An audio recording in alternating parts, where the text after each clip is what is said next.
சிவபெருமான் என்று சொல்லுகிறோமே, இதனுடைய தொடக்க நிலை என்ன? இப்ப நாம சிவன் என்று சொல்லுகிறோமே, இந்த சிவனுக்கு மேல பரசிவன், பரசிவனுக்கு மேல பராபர சிவன். பராபரம், பராபரம்னா மேலானதுக்கெல்லாம் மேலானது, பரம்னா மேலானது.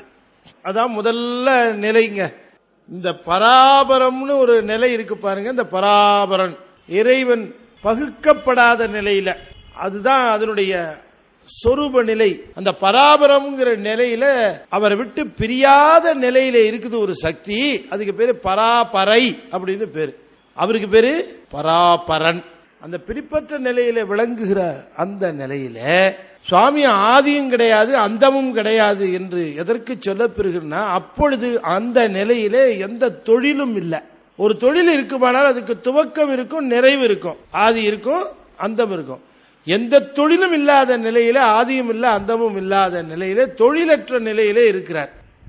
அவருக்கு பேரு கூட இப்ப நாமளா வச்சுக்கிறோம், இந்த பராபர சிவன். அவருக்கு என்ன பேருன்னு தெரியாது. பேருன்னு ஒண்ணு சொன்னா அது ஒரு ஒலிக்குள்ள அடங்கும், ஒலிக்கு அடங்காத உணவன்.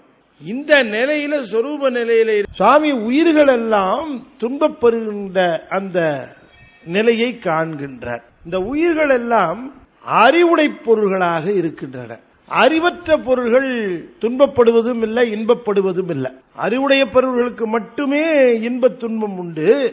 அறிவுடைய பொருள்களாக இருக்கக்கூடிய உயிர்கள் துன்பப்படுவதைக் கண்டு அவற்றிற்கு துணை புரிய வேண்டும், அருள் புரிய வேண்டும், அவற்றை அந்த துன்பத்திலிருந்து எடுக்க வேண்டும் என்று கருதுகிறார். இப்ப நாம இந்த பக்கத்திலிருந்து பார்க்கிறோம், சுவாமிகிட்ட இருந்து பார்க்கிறோம். அப்படி பார்க்கிற பொழுது இந்த உயிர்கள் எல்லாம் இவ்வளவு துன்பப்படுகின்றனவே என்று பார்க்கிற பொழுது உயிர்கள் அறிவிலே களங்கமுடையனவாக இருக்கின்றன. தெளிவில்லாம இருக்கிறதுனால இவைகள் துன்பப்பட்டு கொண்டிருக்கின்றன என்பதனாலே அறிவிலே படிந்த களங்கத்தையும், அறிவிலே படிந்திருக்கக்கூடிய அறியாமையையும், அறிவிலே படிந்திருக்கக்கூடிய இருளையும் நீக்குவதற்கான முயற்சியில ஈடுபடுகிறார்.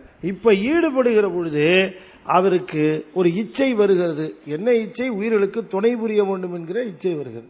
அந்த நிலையில இருந்து உயிர்களுக்கு இவர் நினைத்த துணையை செய்ய முடியாது, உதவியை செய்ய முடியாது. இறைவன் மிகப்பெரியவனாக இருக்கிற பொழுது இந்த உயிர்களுக்கு உறுதி செய்ய முடியாது, துணை செய்ய முடியாது. உயிர்கள் இருக்கக்கூடிய நிலைக்கு இறங்கி வந்தால்தான் இவர்களுக்கு துணை புரிய முடியும், உதவி புரிய முடியும் என்று கருதுகிற இறைவன் தன்னுடைய நிலையிலிருந்து இறங்க ஆரம்பிக்கின்றான்.